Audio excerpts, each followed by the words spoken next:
Subscribe करा महानुभाव प्रतितीपंथ चॅनलला व बेल बटन अवश्य दाबा लेटेस्ट नोटिफिकेशन प्राप्त करण्यासाठी। दंडवत प्रणाम। जय श्री कृष्ण। लीळा चरित्राच्या आजच्या सत्रामध्ये आपण 4 लीळा पाहणार आहोत, ज्यामध्ये स्वामी बाईसांना निरूपण करतात। जो महानुभाव पंथीय साधक आहे, आपला अनुयायी आहे, त्याची आपण शुश्रूषा कशी केली पाहिजे या संदर्भात पण स्वामी निरूपण करतात। तिसरी लीळा आहे पचन पाचन निषेध। स्वामींनी पचन पाचन म्हणजे स्वयंपाक करण्यासाठी निषेध दिलेला आहे, म्हणजे स्वयंपाक करू नका असं सांगितलेलं आहे भटोबासांना आणि नाथोबांना। तर कशामुळे सांगतात देव त्यांना पचन पाचनाचा निषेध, स्वयंपाक करू नये असं का सांगतात हेही आपण पाहणार आहोत। आणि आजच्या या सत्रातील शेवटची लीळा म्हणजेच उपासनीया रिद्धपुरी वासु निषेधू ही लीळा आहे। उपासनीयांना स्वामींनी निरूपण केलं की तुम्ही रुद्धपूरला राहू नये। स्वामींनी असं का सांगितलं उपासनीयांना? स्वामी एकीकडे म्हणतात रुद्धपूर म्हणजे काशीचा वास आहे, आणि या उपासनीयांना मात्र स्वामी म्हणत आहेत की रुद्धपूरला राहू नये। कशामुळे सांगत आहेत स्वामी असं, हे आपण सविस्तर पाहणार आहोत। तर नेहमीच्याच प्रमाणे तुम्हाला आजचे स्वामींचे चरित्र नक्कीच आवडणार आहेत, आणि त्यामुळे लगेच या व्हिडिओला लाईक करा, जास्तीत जास्त आपल्या वासनिक मंडळीपर्यंत हा व्हिडिओ शेअर करा, म्हणजे त्यांनाही या ज्ञानाचा लाभ होईल। कालच्या सत्रामध्ये मी प्रश्न विचारला होता, स्वामींनी विकाराची व्याप्ती किती सांगितली आहे, त्याची व्याप्ती किती मोठी आहे, हे कालच्या सत्रामध्ये स्वामींनी सांगितलेलं आहे। तर किती व्याप्ती आहे त्याची, हा प्रश्न होता। या प्रश्नाचं उत्तर काय हे आपण सर्व व्हिडिओच्या शेवटी पाहणार आहोत। तर जास्त उशीर न करता चला तर आज काही नवीन ज्ञानार्जन करूया। दंडवत हो।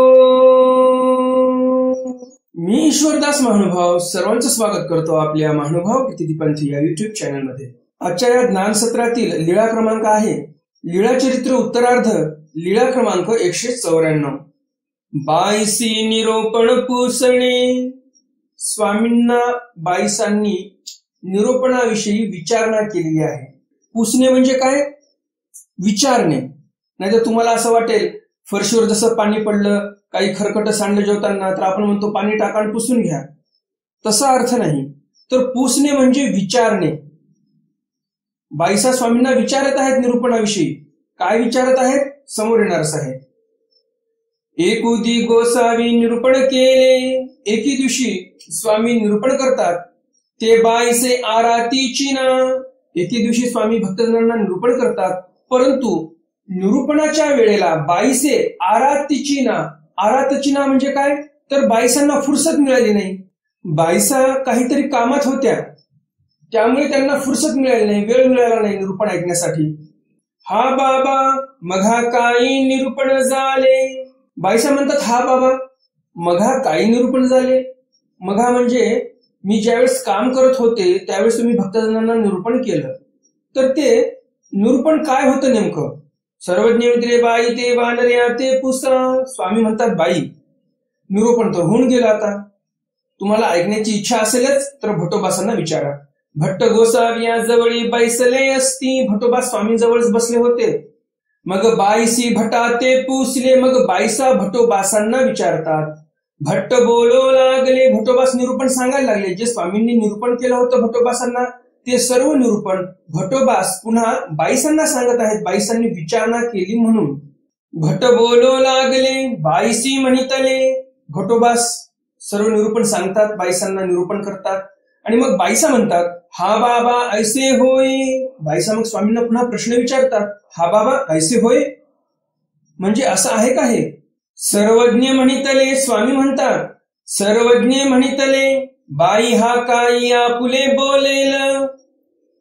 स्वामी म्हणतात, बाई भटोबास काय आपलं बोलणार आहे का? त्याच्या पदरचं काही तुम्हाला सांगणार आहे का? त्याच्या मनाचं जे काही वाटलं तो बोलणार आहे का तुम्हाला? नाही, आम्ही जे सांगितलं तेच बोलणार आहे।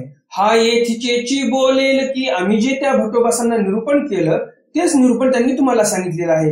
त्यांनी स्वतःच काही एक सांगितलेलं नाही, आम्ही जे सांगितलं तेच भटोबासांनी तुम्हाला सांगितलेलं आहे।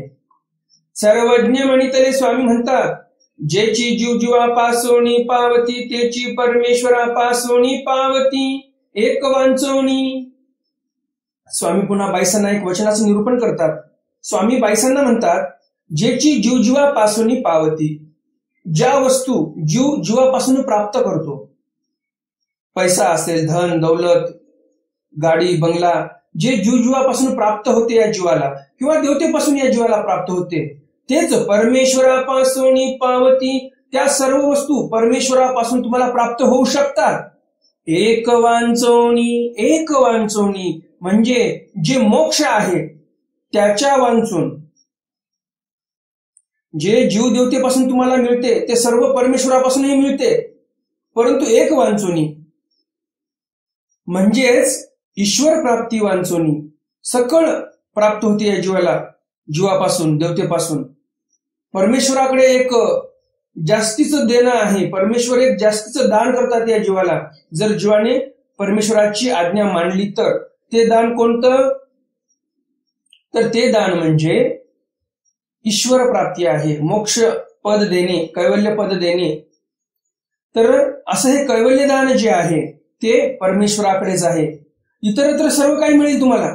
जीवापासून तुम्हाला धनदौलत मिळेल, गाडी बंगला मिळेल, वडिलोपार्जित संपत्ती मिळेल, किंवा देवतेला मागितलं देवता तुम्हाला देईल. परंतु जे परमेश्वराकडे कैवल्य दान आहे ते तुम्हाला त्या जीव देवतेकडून मिळू शकत नाही. ते फक्त परमेश्वरापासूनच मिळेल.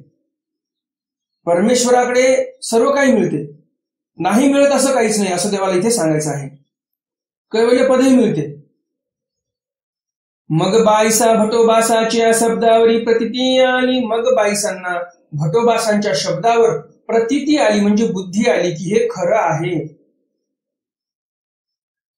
उत्तरार्ध लीळा क्रमांक 195. आपल्याचा शुश्रुका विधी निरोपणे. आपल्याचा म्हणजे जे आपले अच्युत गोत्रीय आहेत, जे आपले साधू संत आहेत. अच्युत गोत्रीय म्हणजे वासनिक मंडळी पण आली त्याच्यामध्ये, जे साधू संत आहेत ते पण. तर हे जे आपले साधक आहेत, वासनिक आहेत, यांची शुश्रुका विधी निरोपणे. स्वामी शुश्रूषा कशी करावी, त्यांची सेवा कशी करावी, या संदर्भामध्ये विधीचं निरूपण करत आहेत भक्तजनांना. कसं निरूपण करतात? समोर येणारच आहे. एकोदी नाथोबासी जरू आला. एके दिवशी नाथोबांना खूप भयंकर ताप आली. सिर व्यथा थोर उठिली. एवढी भयंकर ताप आलेली आहे, डोक्यामध्ये पण ताप गेलेली आहे, आणि एवढं डोकं दुखत आहे, एवढं डोकं ठणकत आहे की भयंकर. तेने करुणी आपण पे सांभाळती ना. नाथोबांना स्वतःचा काही सुमार राहिलेला नाही. शुद्धीवर नव्हते ते, बेशुद्ध अवस्थेमध्ये गेले, ते बेशुद्ध पडले. अन्न नाही उदकची घेती. पोटामध्ये अन्नाचा कण नाही, कुणी जेवायला आणून दिले तर खाणारे नव्हते ते, कारण अन्न घशाच्या खाली जातच नव्हतं. उदकची घेती, पाणीच थोडं थोडं प्यायची. तेही वस्त्र सांडली, आणि पुन्हा ताप वाढल्यामुळे बेशुद्ध पडलेले आहेत. आणि त्या आता माणूस बेशुद्ध पडल्यानंतर तुम्ही सांगा, काही माणसाला सुमार असतो का? काही शुद्धी असते का? नाही. तर या अशा बेशुद्ध अवस्थेमध्ये तेही वस्त्रे सांडली. अंगावरचे वस्त्र जे होते ते बाजूला पडले. जे वस्त्र त्यांनी प्रावरण केले होते ते सर्व अंगावरचे वस्त्र सुटून गेले, बाजूला गेले. कुपिनू आपणया गेला. जो कुपिण होता, कुपिण कशाला म्हणतात मी या अगोदर बरेच वेळा सांगितलेला आहे. छत्रपती शिवाजी महाराजांचे गुरु समर्थ रामदास स्वामी यांचा तुम्ही फोटो बघा, त्याच्यामध्ये तुम्हाला कळेल कुपिन कशाला म्हणतात. समर्थ रामदास स्वामी फक्त कुपिन वापरायचे. कुणी कुपिन म्हणतात, कुणी कोपिन म्हणतात. शब्द दोन आहेत, अर्थ एकच आहे. तर इथे चरित्रकार आपल्याला सांगत आहेत, कुपिनू आपणया गेला म्हणजे जे कोपिन होता तो पण बाजूला निघून गेलेला आहे. गोसाव्यांसी उदयाचा पूजावसर झाली, यानंतर मग उंच वढासी बीजे केले. स्वामींचा सकाळचा पूजावसर झालेला आहे, आणि मग साहजिकच आहे, सर्वज्ञ आहेत ते, त्यांना कळणारच की आपल्या भक्ताची परिस्थिती काय आहे. आणि स्वामी काय करतात, सकाळचा पूजावसर झाला की लगेच उंच मढाकडे जातात. तव नाथोबा उघडे नागवे देखिले. नाथोबा तिथे बेसुमार असे बेशुद्ध अवस्थेत पडलेले आहेत, उघडे नागवे. मग सर्वज्ञ म्हणितले. मग स्वामी म्हणतात, हंगा तुम्हा असं के असता या ते पांगरुवा नाते काही. स्वामी म्हणतात, अरे भले माणसं हो. भक्तजनांना स्वामी म्हणत आहेत बरं का, अरे काय तुम्ही एवढे सगळे असताना, एवढे सर्वजण असताना या नाथोबांवर कोणी अजून पांघरण नाही टाकलं. उघडे पडलेले आहेत, नागवे पडलेले आहेत, त्यांना कमीत कमी वस्त्र तर टाकावे त्याच्या अंगावर, वस्त्र तर पांघरलं पाहिजे त्यांच्यावर तुम्ही. काय म्हणतात स्वामी, हंगा तुम्हा असे काय असता याते पांघरुवाना ते काही, एवढे जण तुम्ही असताना तुम्ही यांच्यावर पांघरून का टाकलं नाही, असं स्वामी विचारतात. नाजी हे आपण पे सांभाळी ना. भक्तजन म्हणतात, जी याला काही शुद्धी नाही, त्याला स्वतःला काही भान नाही, त्याच्यावर वस्त्र टाकून तरी काय फायदा आहे. त्या बेशुद्ध अवस्थेमध्ये पुन्हा त्याचे वस्त्र इकडे तिकडे निघून जातात. सर्वज्ञ म्हणितले स्वामी म्हणतात, आपल्या पडलियाची शुश्रुका की जे किंगा. स्वामी म्हणतात, जे आपले माणसं आहेत, जे पडलेले आहेत, म्हणजेच बिमार पडलेले आहेत नाथोबांसारखे, त्यांची शुश्रुका की जे किंगा, त्यांची तुम्ही सेवा केली पाहिजे, असं स्वामी इथे भक्तजनांना निरूपण करतात. मग गोसावी कुपिनू सरिसा केला. एखादी माता जशी आपल्या लेकराचं सर्व काही व्यवस्थित करते, त्याप्रमाणे भक्तजन इथे होते, तरी पण स्वामी आपल्या भक्ताचा अभिमान घेऊन भक्ताची सेवा करायला बसलेले आहेत. बघा इथे, कोणती तरी देवता अशी सेवा भक्ताची करेल का? तुम्हीच तुमच्या मनाला प्रश्न करा आणि तुम्हीच ठरवा की आपण काय करायला पाहिजे. मनुष्य जन्मामध्ये येऊन आपण मग देवतेची भक्ती करायला पाहिजे की परमेश्वराची भक्ती करायला पाहिजे. हे समोर एवढं ज्वलंत असं उदाहरण आहे. तिथे स्वामी त्यांचा कुपिनू सरिसा केला, जी कोपिन होती ते पण व्यवस्थित केली. स्वतः परमेश्वराने, स्वतः सर्वज्ञ श्री चक्रधर स्वामींनी वस्त्र व्यवस्थित केले, पांघुरविले, अंगावर वस्त्र टाकले, मग बीजे केले, मग स्वामी तिथून निघून गेले. आहे का अशी कोणती तरी देवता जी एका भक्ताची एवढी सेवा करेल? देवता एवढं नक्की करू शकतात की भक्त जर कुठे चुकला त्याच्या विधीमध्ये, जर कुठे त्याच्या विधीला खंड पडला तर प्रत्यवायाच्या नरकामध्ये नेऊन टाकते आणि त्याला नरक भोगवते. एवढं मात्र देवता निश्चित करत असते. आणि मला तर आश्चर्य वाटते कधी कधी, एवढा दयाळू, मयाळू, कनवाळू, कृपाळू असा परमेश्वर असताना आपले लोक देवतेकडे जातातच कसे? आपले मानवपंथीय जे नावाचे उपदेशी आहेत ते पण लोक कुठे त्या तिरुपतीला जातील, शेगावला जातील, नको त्या देवतेच्या मंदिरामध्ये जाऊन कपाळ आपटून येतील.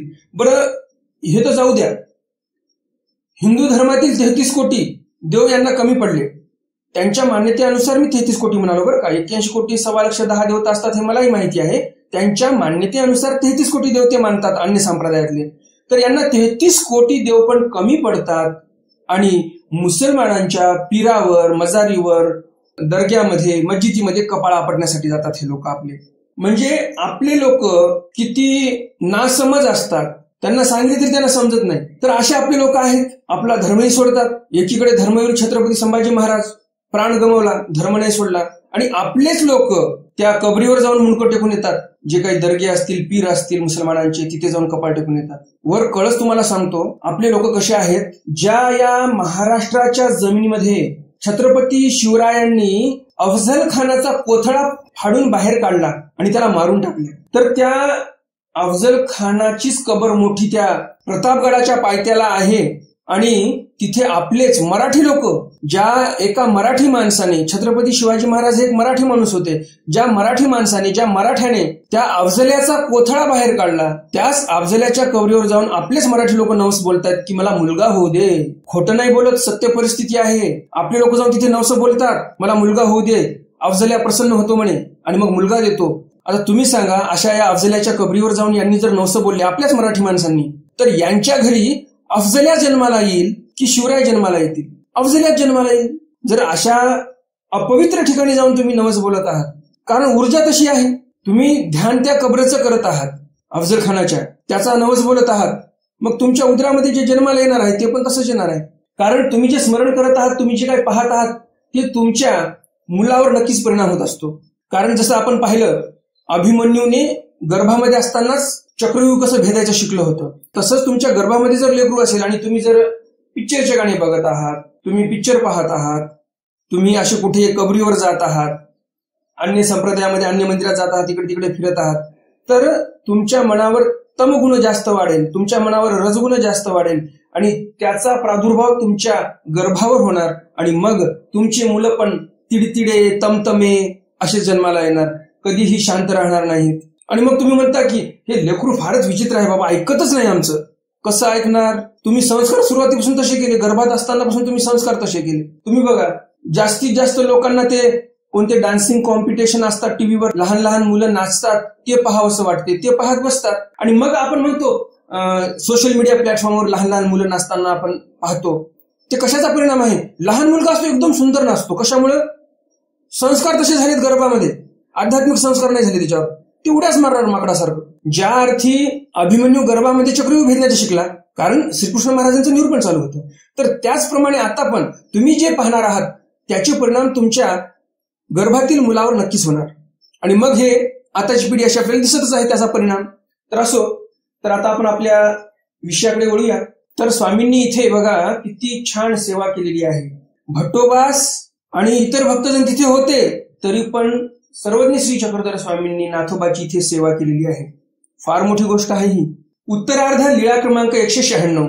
पचन पाचन निषेध निरूपण. स्वामींनी पचन पाचन करण्याचा निषेध केलेला आहे आणि त्या संदर्भामध्ये निरूपण केलेलं आहे. पचन पाचन म्हणजे काय? तर स्वयंपाक करणं, याचा निषेध सांगितलेला आहे. डोमेग्रामी अवस्थान. स्वामींना डोमेग्राम इथे अवस्थान होतं. एकू वेळ भटनाथोबा कहणा एका व्यापारा बिडासी गेले. हे जे चरित्र आपण पाहत आहोत हे सर्व डोमेग्रामचेच आहेत बरं का. तर स्वामींना असं डोमेग्रामला अवस्थान होतं. भट्टोबास आणि नाथोबा हे काहीतरी कामानिमित्त बीडला गेले. नावेक वेळ झाली, मार्गी भूक लागली. थोडा वेळ झाला, त्यांना उशीर झाला, रस्त्याने भूक लागली, म्हणून एका करवी रांधविले, म्हणून कोणाला तरी स्वयंपाक करायला सांगितला. जेविले, जेवण केलं. मागोते एका पेणा आपणची रांधुणी जेविले, आणि मग परत एका ठिकाणी त्यांचा मुक्काम पडला. तर मग तिथे भट्टोबास आणि नाथोबा काय करतात? स्वतःच स्वयंपाक करतात आणि जेवण करतात. ऐसे गोसाव्यापासी आले, स्वामींपाशी आले. अवघा पूर्ववृत्तांत सांगितला. सर्व पूर्ववृत्तांत नाथोबा आणि भट्टोबासांनी स्वामींना सांगितलेला आहे. मग सर्वज्ञ म्हणितले. मग स्वामी म्हणतात, वानर्या तुम्ही महात्मे किंग. स्वामी म्हणतात, वानर्या तुम्ही महात्मे आहात. महात्म्याने पचन पाचन न कीजे. महात्म्याने पचन पाचन कधीच करू नये, स्वयंपाक करू नये. भिक्षा मागोनी जेविजे, की भिक्षा मागून जेवण केलं पाहिजे महात्म्याने, असं स्वामी निरूपण करतात. हो काजी. भट्टोबास नाथोबा म्हणतात, ठीक आहे. म्हणून श्रीचरणा लागले, आणि म्हणून स्वामींच्या ते पाया पडले. इथे स्वामींनी निषेध कशामुळे सांगितला? कारण स्वयंपाक करायचा म्हटलं तर चूल पेटवावी लागेल, जाळ लावावा लागेल चुलीमध्ये, आणि जाळ लावला म्हणजे सपूर जंतूंची खूप हिंसा होणार, आणि त्या हिंसेचं पातक ते आपल्याच साधकाला लागणार, आणि असं नको व्हायला म्हणून स्वामींनी सांगितलं की पचन पाचन तुम्ही करू नये. जिथे निमित्त विधी असेल, जिथे मार्गमंडळी आहे, तिथे पचन पाचन होतच असते आणि तिथं करायलाच पाहिजे. एवढ्या मोठ्या माणसांना 400-500 जर माणसं असतील तर तेवढे माणसं भिक्षेला कुठे जातील? नाही जाता येणार त्यांना, आणि म्हणून आश्रमातच स्वयंपाक करावा लागतो. आणि ज्यावेळेस नित्यविधीमध्ये, म्हणजेच तुम्ही आटनाला निघालेले आहात अटल विजन भिक्षा भोजन करण्यासाठी, त्यावेळेस तुम्ही एकटेच आहात आणि त्यावेळेस तुम्ही भिक्षाच मागितली पाहिजे. एकट्यासाठी कधीही स्वयंपाक करून खाऊ नये, असं स्वामींना इथे सांगायचं आहे. स्वामींचा भावार्थ हा होता. एकटा माणूस जर फिरत आहे तर कोण्याही घरी जाऊन भिक्षा मागितली तर त्याला कशी पण एक भाकर मिळेल. 2-4 घर मागितली तर 2-4 भाकरी होऊन जातील. 4 भाकरीमध्ये आरामशीर आपला दिवस कटून जातो. आहार पर्याप्त भिक्षा होते आपल्याला. 4 भाकरी एका दिवसासाठी खूप झाल्या. तर मग इथे जर तुम्हाला पापापासून मुक्तता मिळत असेल, भिक्षा मागून खाणे म्हणजे पापापासून मुक्तता, चूल पेटवायची गरज नाही, सूक्ष्म जंतू मारण्याची गरज नाही, तर मग कशाला पाप करायचं? भिक्षा मागायची आणि खायचं, एकटे दुकटे असतील तर असं स्वामींना इथे आपल्याला सांगायचं आहे. उत्तरार्ध लीळा क्रमांक 197. उपासनीया रुद्धपुरी वासू निक्षेदू. उपासनीयांना रुद्धपूरला राहू नये असं स्वामी सांगतात. उपासनीय ते रुद्धपुरा गेले, तीही दोघी बाह्य शिक्षेणी केलिया. उपासनीय रुद्धपूरला गेले आणि तिथे गेल्यानंतर 2 बाया त्यांनी शिष्या म्हणून ठेवल्या होत्या जवळ. आपणे पूजा पुरस्कार करविती, आणि स्वतःच्या ठिकाणी त्या बायांकडून पूजा पुरस्कार करायला लावायचे दररोज. मग कोण नेणो भक्तजने आली. मग कोणीतरी भक्तजने परमेश्वरपुरावरून आली. मग कोण नेणो भक्तजने आली परमेश्वरपुरोनी. कोणीतरी भक्तजन वृद्धपूरवरून स्वामींकडे आलेले आहेत. तेही गोसाव्या पुढा सांगितले. त्यांनी स्वामींपुढे सांगितलं, जी जी उपासनीये रिद्धपुरी आपणे पूजा पुरस्कार करविता ती. त्या भक्तजनांनी येऊन स्वामींपाशी सांगितलं की उपासनीय जे आहेत ते रुद्धपूरमध्ये स्वतःला पूजा पुरस्कार करून घेत आहेत. तेथ मढी केली असे, आणि तिथे स्वतःचा मढही बांधून घेतला त्यांनी. ऐसे गोसावी पुढे सांगितले. असं सर्व वृत्तांत रुद्धपूर मधला भक्तजनांनी स्वामींपुढे सांगितलेला आहे. मग आणखी भक्तजने परमेश्वरपुरा गेली. मग काही दिवसानंतर दुसरे भक्तजन स्वामींपासून रुद्धपूरला गेलेले आहेत. तया हाती गोसावी निरोप पाठविला. स्वामींनी त्यांच्याजवळ निरोप पाठवलेला आहे उपासण्यांसाठी. सर्वज्ञ म्हणते उपासनी तेथ नसावे तेथ श्री प्रभू राज्य करिता. ती काय निरोप पाठवला स्वामींनी त्या भक्तजनांजवळ? उपासण्यांना असं सांगा की तुम्ही रुद्धपूरला राहू नका, तिथे श्रीप्रभू महाराज राहतात. आपण या पूजा पुरस्कार न स्वीकारावे आणि स्वतःचा पूजा पुरस्कारही तिथे जाऊन तुम्ही करून घेऊ नका. उपासण्यांना सांगा असं. का स्थान त्याग करावा? किंवा स्वामी म्हणतात तुम्हाला पूजा पुरस्कार फारच करून घ्यावासा वाटत असेल तर किमान तुम्ही रुद्धपूर सोडून दुसऱ्या गावी निघून जा. तिथे तुम्हाला काय करायचं ते करून घ्या, परंतु श्री प्रभू महाराजांसमोर असं काही करू नका. गुरुपस्ते अधिकृती न वर्तावे. कशामुळे करू नये तसं? स्वामी म्हणतात की गुरुपेक्षा अधिकृतीने कधीही राहू नये. श्रीप्रभू महाराज तिथे आहेत आणि त्याच गावामध्ये पूजा पुरस्कार करून घेत आहेत, म्हणजे अधिकृतीचं आचरण झालं आहे. आणि असं अधिकृतीचं आचरण नको करायला म्हणून स्वामींनी हा निरोप भक्तजनांजवळ दिलेला आहे उपासण्यांसाठी. तयावरी अधिकवृत्तीचे प्रमाण निरूपिले. आणि या प्रसंगावर स्वामींनी अधिकृती केल्याने माणूस मरून जातो असं स्वामी सांगतात. यासाठी प्रमाण पण देतात देव. हवेतल्या गप्पा नाही करत देव, तर प्रमाण देतात की अधिकृतीमुळे देहपात पण होऊ शकतो, माणूस मरूनही जाऊ शकतो, असा काही अपघात होऊ शकतो असं स्वामी प्रमाण देतात. इथे कोणाचं प्रमाण देतात? इथे कान्हाचं प्रमाण देतात. सर्वज्ञ म्हणते स्वामी म्हणतात कान्ह बहुडीची वनासी आला. जो कान्ह होता तो बहुडीच्या वनामध्ये आला. 700 डमरू अंतराळी वाजती, 700 भूमंडळी वाजती. कान्हा हा फार सामर्थ्यशाली होता. त्याचे 700 डमरू म्हणजे 700 शिष्य आकाशामध्ये डमरू वाजवत वाजवत आकाशामध्ये उत्पवन करायचे. आणि 700 भूमंडळी वाजती, 700 शिष्यमंडळी जमिनीवर उभं राहून डमरू वाजवायचे. कान्हे म्हणितले. कान्ह म्हणतो बहुडीये एक नारिळ दे का. हा कान्ह कुठे गेला? बहुडीच्या वनामध्ये गेला. बहुडी नावाची एक बाई होती, त्या बाईच्या वनामध्ये गेला. त्या बाईने जे वन तयार करून ठेवलेलं होतं त्या वनामध्ये गेला. आणि तिथे गेल्यानंतर हा कान्ह त्या बाईला म्हणतो, त्या बहुडीला म्हणतो एक नारिळ दे का, एक नारळ दे बरं आम्हाला. बहुडीये म्हणितले. बहुडी म्हणते राऊळ सामर्थ्य असे तरी तोडून घ्या. नारळाचे झाड फार उंच उंच असतात, कसं काय तोडायचं नारळ, कसं काय तोडायचं नारळ. आणि म्हणूनच हे कान्ह म्हणतात की तुम्ही एक आम्हाला नारळ तोडून द्या. कोणाला? बहुडीला. बहुडी म्हणते राऊळ सामर्थ्य असेल तरी तोडून घ्या. तुमच्याकडे जर खरंच सामर्थ्य असेल तर घ्या तोडून. ज्याप्रमाणे आपण मागच्या एका चरित्रात पाहिलं की भटोबास जे निरूपण करतात बाईसांना, ते स्वामी म्हणतात की ते भटोबा जे निरूपण करत आहेत ते सर्व आमचं करत आहेत, त्यांच्या खिशातलं काही सांगत नाहीत. त्याचप्रमाणे मी पण जे काही निळ्या चरित्रात आलेलं आहे तेच सांगत आहे. माझ्याकडचं मी काही एक सांगत नाही. जे जसं चरित्र येत आहे तसंच मी सांगत आहे तुम्हाला. तर बहुडी काय म्हणते, तुम्ही तुमच्या सामर्थ्याने तोडून घ्या. नारळाचे झाड फार उंच आहेत, आहे तुमच्याकडे सामर्थ्य तर घ्या तोडून. कान्हे दृष्टी नारिळ तोडिले. या कान्हानं काय केलं? नुसत्या दृष्टीने नारळ तोडलं, एवढा सामर्थ्यवान होता हा. चेले याचा हाती दिधले. चेल्याकडे देऊन टाकलं नारळ. बहुडी या दृष्टीत राहटिले. आणि मग या बहुडीनं काय केलं? बहुडी सामर्थ्यवान होती, बहुडीने काय केलं? बहुडी मागवते दृष्टीत राहटली. बहुडीने पुन्हा परत दृष्टीने त्राहटलं त्या नारळाला, म्हणजे पाहिलं आणि ती देठी लावी. आणि बहुडीने काय केलं? ते नारळ पुन्हा देठाला चिटकून टाकलं. कान्ह अवघे नारिळ तोडवणी खाली पाडी. कान्ह काय करायचा? सामर्थ्याने सर्वच्या सर्व नारळ तोडायला लागलेला आहे. झाडाचे सर्व नारळ तोडायचा आणि खाली टाकायचा. बहुडी मागवते दृष्टीत राहटी ते देठी लावी. बहुडी पुन्हा काय करायची? दृष्टीने असं पाहायचे नारळ आणि पुन्हा ते नारळ जशाच तसे वरी जाऊन त्या देठाला चिटकून जायचे. मग कान्ह म्हणितले. मग कान्ह म्हणतो या आम्ही तुम्ही अंगे झुंजो.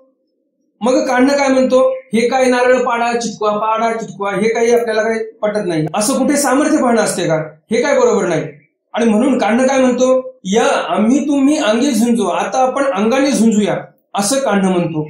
मी आपले वीर्य खिरवणे दी, तू आपले वीर्य खिरवणे दी. कान्ह म्हणतो मी माझं वीर्यपात होऊ देणार नाही आणि तू तुझा वीर्यपात नको होऊ देऊ. हो का? मग कान्ह ऊर्ध्वरेता अधरेत घे ते ऊर्ध्वे सोखी ऐसी बहुडी रोडेली. आणि कान्ह कसा होता? कान्ह हा ऊर्ध्वरेता होता. ऊर्ध्वरेता म्हणजे काय? त्यांचं रेत म्हणजे कान्हाचं जे वीर्य होतं ते अधगामी नाही तर ऊर्ध्वगामी झालेलं होतं, वर चालायचं. त्या वीर्याचं कधी पतन होत नव्हतं. तो ऊर्ध्वरेत झालेला होता. ज्याप्रमाणे उडियाण बंद असते, महाबंद असते, योगाचे प्रकार आहेत हे. आणि ह्या योगाचे प्रकार जास्तीत जास्त अभ्यासल्यानंतर असं माणूस ऊर्ध्वरेता होत असतो. आणि असे हे योग अभ्यास करून करून करून कान्हा हा ऊर्ध्वरेत झालेला होता. तर कान्हाला स्वतःची शाश्वती होती की माझं तर काय वीर्य पतन नाही होणार. आणि म्हणून तो म्हणतो की आता आपण काय करूया, अंगेशी अंग खेळो. आणि म्हणून तो म्हणतो की आता तू तुझं वीर्य पडू द्यायचं नाही, मी माझं पडू देणार नाही. हो का मग कान्न ऊर्ध्वरेता. कान्न कसा होता, ऊर्ध्वरेता होता. म्हणजे ऊर्ध्व झालेला रेत होता त्याच्यामध्ये. म्हणजे त्याचं वीर्य ऊर्ध्व जात होतं. त्याचं वीर्य पतन होत नव्हतं, तर वीर्य ऊर्ध्व जायचं म्हणजे वरच्या बाजूला जायचं. आणि ओज तेज यामध्ये त्याचं जे वीर्य आहे ते कन्वर्ट व्हायचं. आणि असा हा सामर्थ्यवान होता. आणि म्हणून याने इथे त्या बहुडीला असं म्हटलेलं आहे, ते ऊर्ध्वे सोखी. तो काय करायचा, वीर्य सोखायचा वर. हा कान्न ऐशी बहुडी रोडेली. मग हे बहुडी जी होती ती रोडकी होत चालली होती दररोज. ते कामाख्याची दासी ते पुसले बहुडी तू ऐसी का. ती कामाख्याची दासी होती, ज्या कामाख्याने चक्रपाणी महाराजांना पुरत्याग करण्यावर विवश केलं होतं, तीच कामाख्या. आणि या कामाख्याची ती दासी. मग ती कामाख्या विचारते दासीला, तू एवढी रोडकी कशी झाली, एवढी पातळ कशी झाली. ती अवघी व्यवस्था सांगितली. मग तिने सर्व व्यवस्था सांगितली. मग तिया म्हणितले. मग कामाख्या म्हणते, काणू अविधी खादला असे तू रमता रंध्री हिराधरी. मग कामाख्या म्हणते की कान्न जो आहे तो अविधी खादला असे, म्हणजे सध्या तो अविधीमुळे थोडा सामर्थ्यहीन झालेला आहे. कारण त्याने पण अधिकृतीने वर्तणूक केली आहे गुरुसमोर. आणि त्यामुळे त्याच्या अविधीमुळे तो आता नक्कीच मरणार अशी गॅरंटी आहे मला. तू काय कर, तू रमता रंध्री हिरा धरी. बारीक असा हिरा रमता रंध्री धर आणि जिंकसी. आणि मग तू जिंकशील. मग त्या हिराधरीला तिने हिरा धरला. काणू सोखू गेला. काणू शोषण करण्यासाठी गेला. आणि ब्रह्मांडी हिरा बैसला. आणि ब्रह्मांडामध्ये जाऊन हिरा अडकला. मरमर बहुडीये कपट केले आणि कान्हू पडिला. याला पण त्रिकाळ ज्ञान होतं. या बहुडीने काय कपट केलं हे त्याला समजायला पाहिजे होतं त्रिकाळ ज्ञानामुळे. परंतु याला कशामुळे नाही समजलं, याने गुरुपाशी अधिकृती केली होती म्हणून याचं सामर्थ्य क्षीण झालं होतं. त्याला त्रिकाळ ज्ञान होतं परंतु त्या अविधीमुळे हा क्षीण झाला होता. आणि म्हणून त्याला ते समजलंच नाही की बहुडी आता काय कपट करणार आहे. आणि ज्यावेळेस तो तिथे गेला पुन्हा शोषण करण्यासाठी, त्यावेळेस तो जो हिरा होता तो त्याच्या ब्रह्मांडी लागला आणि तो तिथेच मरून पडला. आणि कान्हू पडला. सर्वज्ञ म्हणते स्त्रियांचा स्वरूपी कपट आती. स्वामी म्हणतात स्त्रियांच्या स्वरूपी कपट हे असतेच. कान्हू काही बहुडी, कान्हू काही बहुडी जाय. कान्हा हा खरंच बहुडीमुळे मेला असता का, नाही. बहुडीमध्ये एवढं सामर्थ्य नव्हतं की ती बहुडी कान्हाला मारून टाकेल. परी अविधी तो गेला. अविधीमुळे तो गेला. त्याने जर गुरुपाशी अधिकृती वर्तली नसती तर त्रिकाळदान राहिल्याच असतं. आणि काय कपट करणार आहे पुढेही हे समजलं असतं. सर्वज्ञ म्हटले गुरुपस्ती अधिकृतीने वर्ती जे. स्वामी म्हणतात गुरुपाशी कधी अधिकृतीने वागू नये. आणि हा उपासनीय जो आहे तो श्रीप्रभू महाराजांसमोर अधिकृतीने वागत आहे, हे चुकीचं आहे. मग ती तो निरोपू त्या पुढा सांगितला. ज्या भक्तजनांसमोर स्वामींनी निरोप सांगितला होता त्या भक्तजनांनी तो निरोप उपासनीयांना सांगितलेला आहे. आणि तो निरोप सांगितल्यानंतर पण परिवारिले न करीतीची, जे स्वामींनी सांगितलं की हे करू नका ते काय या उपासनेयांनी ऐकलं नाही. पहिलं जसे वागायचे तसेच वागायला लागलेले आहेत. एकोदी स्थिती झाली. एकोदी तयासी स्थिती झाली. एके दिवशी या उपासनेयांना स्थिती झाली. तेही आपण ते अडी घातले. आणि स्थितीच्या भरामध्ये त्यांनी काय केलं, आडामध्ये जाऊन उडी मारली. पाण्याचा जो आड असतो जास्त काही मोठा नसतो, 4x4चं एक छोटं छिद्र जमिनीत पाडलेलं खोल असं, त्याला आड बोलतात. विहीर म्हणजे फार मोठी असते आणि आड म्हणजे छोटा असतो, 4x4 असं आपण धरू शकतो. तर त्याच्यामध्ये जाऊन त्यांनी उडी मारली आणि मरून गेले. त्याची शिक्षीही घातले. त्यांच्या 2 शिकणी होत्या, उपासनेच्या 2 शिकणी होत्या, त्यांनी पण त्या आडामध्ये उडी मारली.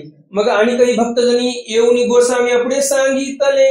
मग दुसऱ्या भक्तजनांनी येऊन स्वामींपाशी हे वृत्तांत सांगितला. सर्वज्ञ म्हणितले. स्वामी म्हणतात पोरा जीवा येथोनी म्हणितले ते न होवे मग मरणा शरण जाय.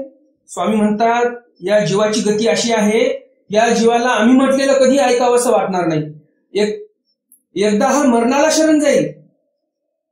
हा जीव एकदाचा असं म्हणेल मरून गेलेलं बरं, पण परमेश्वराचं ऐकू नये असे हे जीव आहेत. आम्ही सांगितलेलं ते उपासनेने ऐकलं नाही, अक्षरशः मरण पत्करलं. पण आम्ही म्हटलेलं ऐकलं नाही. तर अशा प्रकारे हे या ज्ञान सत्रातील चारही स्वामींची चरित्र तुम्हाला नक्कीच आवडले असतील. आणि अजून जर तुम्ही या व्हिडिओला लाईक केलं नसेल तर लगेच या व्हिडिओला लाईक करा. जास्तीत जास्त आपल्या वासनिक मंडळीपर्यंत हा व्हिडिओ शेअर करा, म्हणजे त्यांनाही या ज्ञानाचा लाभ होईल.